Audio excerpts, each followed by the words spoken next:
I don't think you can argue that the greatest basketball career to date, and still adding to it, is LeBron James. I just don't think you can argue that. With all he's been able to accomplish, all the records, and really the longevity is just, really an incredible feat. The best player in any one game to win it, if you had to put all the marbles, to state it, there's a lot of ones that you could go with, but my personal one I would take Jordan to win one game, because I think the combination of athleticism, skill, will, was something, people used to ask, like, what was the name of that special, that ESPN thing they did on him, what was the name of that, Last Dance, right? Yeah. They said, you watched The Last Dance. I said, no, I lived it. And so because, he got 55, like, against, he had a double nickel coming back off baseball. 10 days later, against the best defense in basketball, back when the rules were not conducive to offensive play, right? There was no freedom of movement. There was freedom to get your head handed to you if you came through the line, right? He got 55 against the New York Knicks on the road and hit Winnington when we doubled late with a Luka Doncic special, like go up and at the last minute, find somebody, and he found Winnington. And so, like, I never seen anything quite like that. Like, guy goes off and plays baseball for 2 years. Hey, I want to play basketball again. 10 days later, he's getting 55 in the Garden again. It's like, what's happening here? So I would go with him in any one game. But there's a number of guys, comparison is the thief of joy. And I know people love the comparative talk, but I think oftentimes when we get into those conversations, unfortunately, people feel diminished. And I don't think you or I or Blue mean that in any way. We're not diminishing anybody's career if we don't pick them. We just think, like, some of these guys are just, remarkable players. While LeBron James's unparalleled longevity and record-breaking career solidify his place among basketball's elite, Michael Jordan's ability to dominate in clutch moments, like his iconic 55-point game against the Knicks after returning from baseball, showcases a different kind of greatness. This relentless drive to overcome challenges, forged through years of battling the Detroit Pistons' brutal Jordan rules, transformed Jordan from a spectacular individual talent into the ultimate champion, whose mental toughness and leadership redefined what it means to win. Michael Jeffrey Jordan, his airness, the basketball god. For 3 decades, we've celebrated the myth of the unbeatable player, 6 championships, 5 MVPs, a man who seemingly never knew defeat. But what if I told you that before becoming the greatest champion in basketball history, Michael Jordan was broken, not physically, but psychologically, that he had to endure brutal humiliation year after year to finally become the legend we know today? This is the story of how the Detroit Pistons, the infamous Bad Boys, tried to destroy Michael Jordan and instead forged the most ruthless champion basketball has ever seen. And then came the 20th of April, 1986, Game 2 of the first-round playoffs, the Boston Garden, home of the defending champions. What happened next would enter basketball folklore: 63 points against the best defense in basketball. Larry Bird, after witnessing this performance, said something that would define Jordan's early career. "I think it's just God disguised as Michael Jordan." God disguised as Michael Jordan. The narrative was set. Jordan was untouchable, unstoppable, invincible. But 500 miles north, in the gritty city of Detroit, a group of players and their mastermind, Coach Chuck Daly, were about to challenge that narrative. They call themselves the Bad Boys, and they had a plan. A plan to prove that even God could bleed. By 1988, Michael Jordan had established himself as the most electrifying player in the NBA.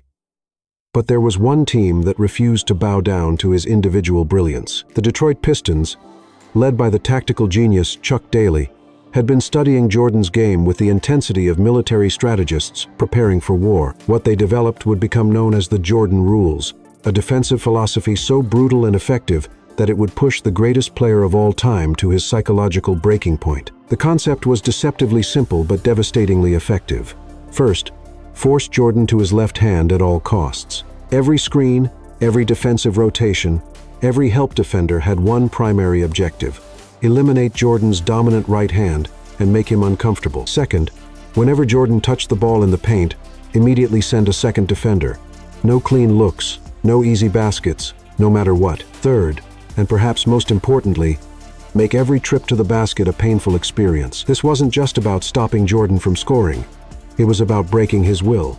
The Pistons understood that Jordan's greatest strength was also his potential weakness. His relentless drive to attack the basket could be turned against him if they made every drive a war of attrition. Rick Mahorn, Bill Laimbeer, Dennis Rodman, and the rest of the bad boys weren't just trying to play defense, they were trying to send a message. Every hard foul, every elbow, every late hit was carefully calculated to plant a seed of doubt in Jordan's mind. Would he really want to drive to the basket, knowing what was waiting for him? The results were immediate and devastating. In their first playoff meeting in 1988, the Pistons took Jordan and the Bulls to 5 games, with Jordan's shooting efficiency dropping significantly under the constant pressure. But this was just the beginning.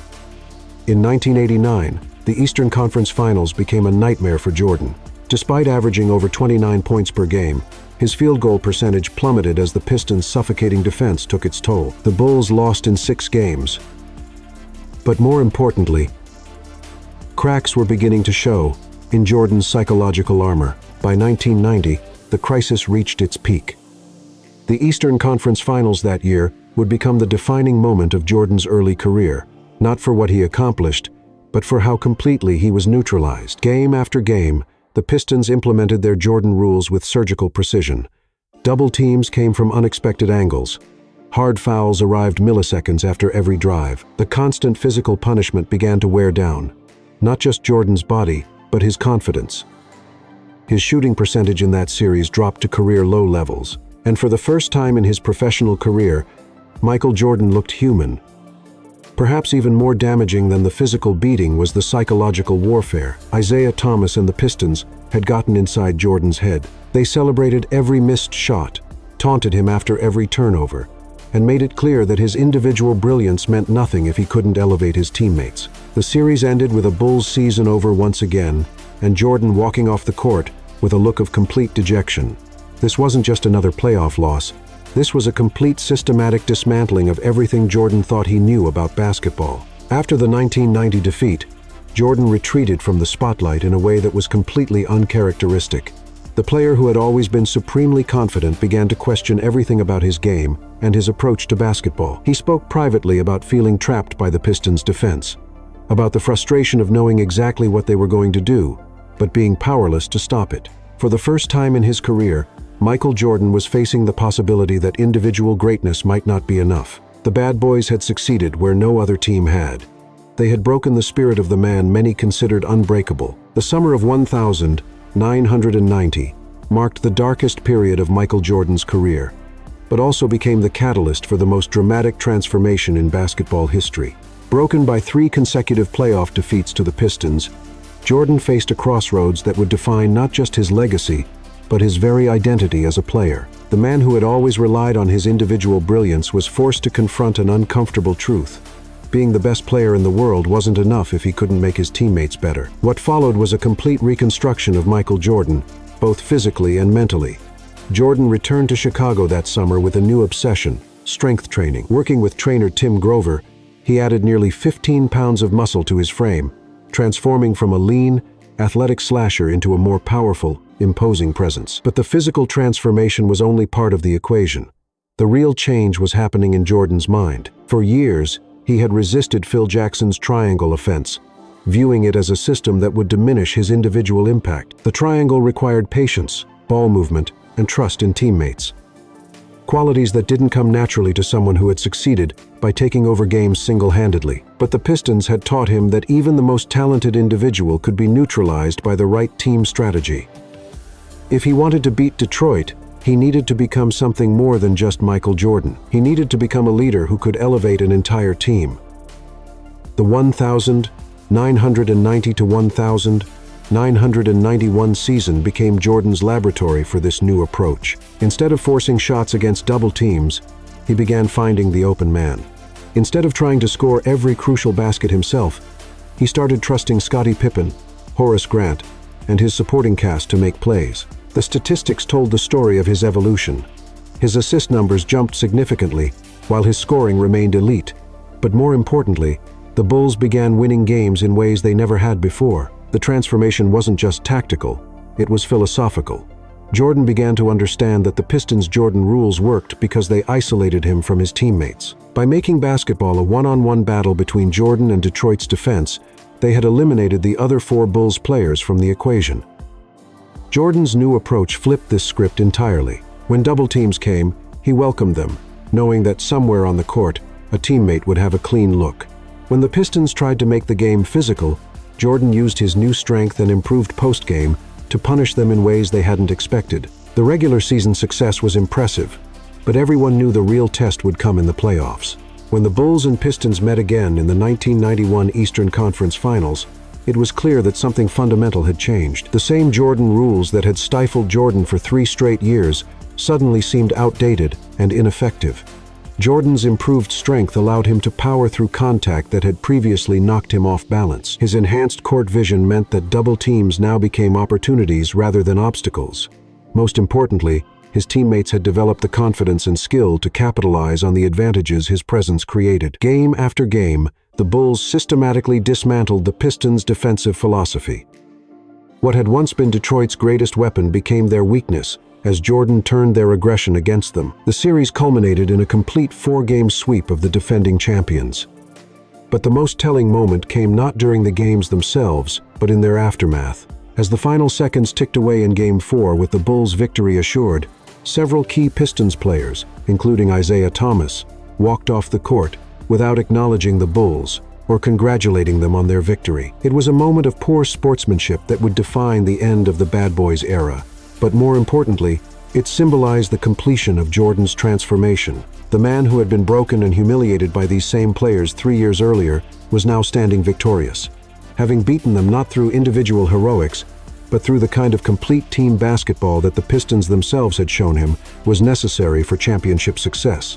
Jordan's metamorphosis was complete, but its true test still lay ahead: the NBA Finals against Magic Johnson and the Los Angeles Lakers. The lessons Michael Jordan learned during his torturous battles with the Detroit Pistons became the foundation for everything that followed in his legendary career. The psychological fortitude forged in those brutal Eastern Conference Finals wars would manifest itself in countless crucial moments over the next 7 years, turning a supremely talented individual into the most clutch performer in basketball history. Perhaps no single game better illustrated this transformation than Game 5 of the 1997 NBA Finals. Forever remembered as the flu game, battling severe illness and dehydration, Jordan could have easily succumbed to the physical adversity just as he had done against the Pistons in his early years. Instead, he drew upon a mental toughness that had been hammered into him through those painful defeats, willing himself to score 38 points and lead the Bulls to a crucial victory over the Utah Jazz. The man who had once been broken by physical punishment now used that same adversity as fuel for his greatest performances. The contrast between Jordan's 2 most iconic playoff moments perfectly encapsulates his evolution from talented individual to complete champion. The shot against Cleveland in 1989 was pure individual brilliance, a young superstar taking over a crucial moment through sheer talent and will. It was a promise of greatness, a glimpse of what Jordan could become. But it came during a period when his individual excellence hadn't yet translated to team success. The Pistons were waiting in the next round to remind him that basketball was still a team game. Nearly a decade later, the last shot against Utah in 1998 represented something entirely different. The culmination of everything Jordan had learned about winning championships. The sequence itself told the story of his growth. First, he stripped the ball from Karl Malone, showing the defensive intensity he had developed. Then, rather than immediately attacking, he surveyed the court with the patience the triangle offense had taught him. Finally, when the moment called for individual brilliance, he delivered with a fadeaway jumper that sealed his 6th championship. But what made the moment truly special wasn't just the shot itself.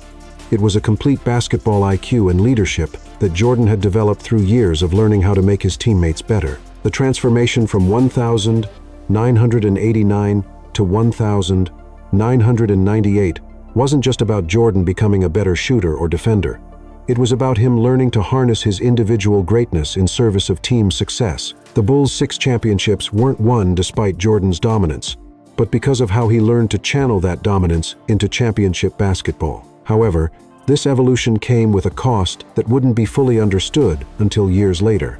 The same relentless drive that allowed Jordan to overcome the Pistons' psychological warfare also created what Scottie Pippen would later describe as an obsession with winning at any cost. The perfectionism that served Jordan so well on the court began to manifest itself as an almost pathological need to control every aspect of his team's preparation and performance. Stories emerged of Jordan's treatment of teammates during practice, his refusal to accept anything less than total commitment from every player on the roster, and his willingness to use psychological intimidation to push his teammates to their limits. The documentary The Last Dance would later reveal the extent to which Jordan's pursuit of perfection had consumed not just his own life, but the lives of everyone around him.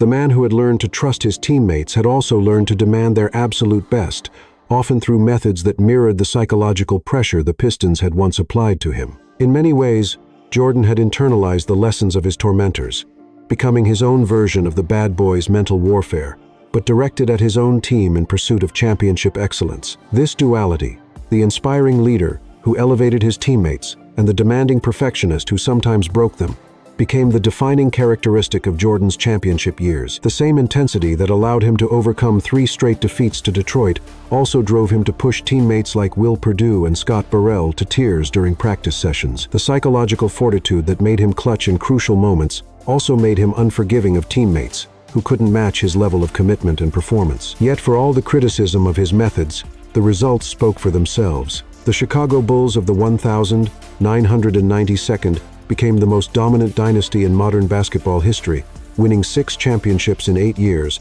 and setting a standard for excellence that has never been matched. Every player who won a championship alongside Jordan, despite the demanding nature of his leadership, acknowledged that they had achieved something that wouldn't have been possible without his relentless pursuit of perfection. The legacy of Jordan's battles with the bad boys extended far beyond his individual career, influencing an entire generation of basketball players and fans. The idea that greatness required overcoming adversity, that championship success demanded both individual excellence and team chemistry, became fundamental principles of basketball culture. Young players grew up understanding that talent alone wasn't enough, that true greatness required the kind of mental toughness that could only be forged through facing and overcoming seemingly impossible challenges. In the end, the Detroit Pistons' attempt to break Michael Jordan had accomplished something far more significant than they ever intended. By pushing him to his psychological breaking point, they had forced him to evolve from a supremely talented individual into the most complete winner in basketball history. The story of Michael Jordan's transformation from individual superstar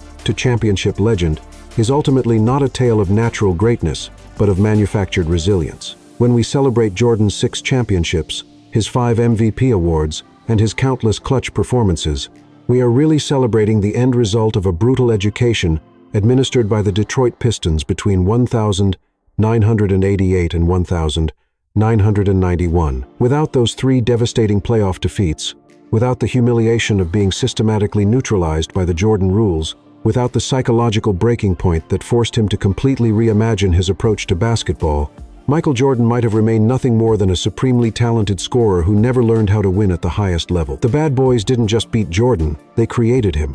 Every fadeaway jumper in a crucial moment, every pass to an open teammate instead of forcing a difficult shot, every display of mental toughness in the face of adversity could be traced back to those painful lessons learned in the Palace of Auburn Hills. The man who became known as the most clutch performer in sports history was forged in the fires of repeated failure, shaped by opponents who understood that breaking someone's spirit was more effective than simply beating them on the scoreboard. What makes Jordan's transformation even more remarkable is how completely he internalized these lessons, eventually becoming his own version of the psychological pressure that had once broken him. The demanding leadership style that characterized his championship years, the refusal to accept anything less than total commitment from teammates, the ability to use mental warfare as a motivational tool. All of these qualities were learned through his battles with Detroit. In essence, Jordan defeated the Pistons by becoming them, channeling their relentless intensity and psychological manipulation into his own pursuit of perfection. The irony of the bad boy legacy is that their greatest victory was also their ultimate defeat. By pushing Jordan to evolve beyond individual greatness into complete championship leadership, they created not just a better player, but a more dominant dynasty than they themselves had ever achieved. The Detroit Pistons won 2 championships during their bad boys era, but the Michael Jordan they helped create went on to win 6, establishing a standard of excellence that made their own accomplishments seem modest by comparison. Perhaps the most profound lesson of this entire saga is that greatness is not about avoiding failure, but about how we respond to it. Jordan's early career defeats to the Pistons could have ended his championship aspirations permanently, convincing him that individual brilliance would never be enough to overcome superior team basketball. Instead, those defeats became the foundation for a complete reconstruction of his approach to the game, transforming him from a player who happened to be great into a great player who understood how to win. The legend of Michael Jordan is not really about his successes. It's about his ability to learn from his most devastating failures and use them as stepping stones to even greater achievements. The Detroit Pistons set out to prove that even the most talented individual could be stopped by the right team strategy and sufficient psychological pressure. They succeeded beyond their wildest expectations, breaking down Michael Jordan's confidence and forcing him to confront the limitations of pure individual excellence. But in their moment of triumph, they inadvertently created something far more dangerous than the player they had defeated. They had taken the most competitive athlete of his generation, given him a complete education in both the technical and psychological aspects of championship basketball, and then sent him back onto the court with an unquenchable thirst for revenge and vindication. The bad boys wanted to break Michael Jordan. Instead, they forged the most relentless champion basketball has ever seen.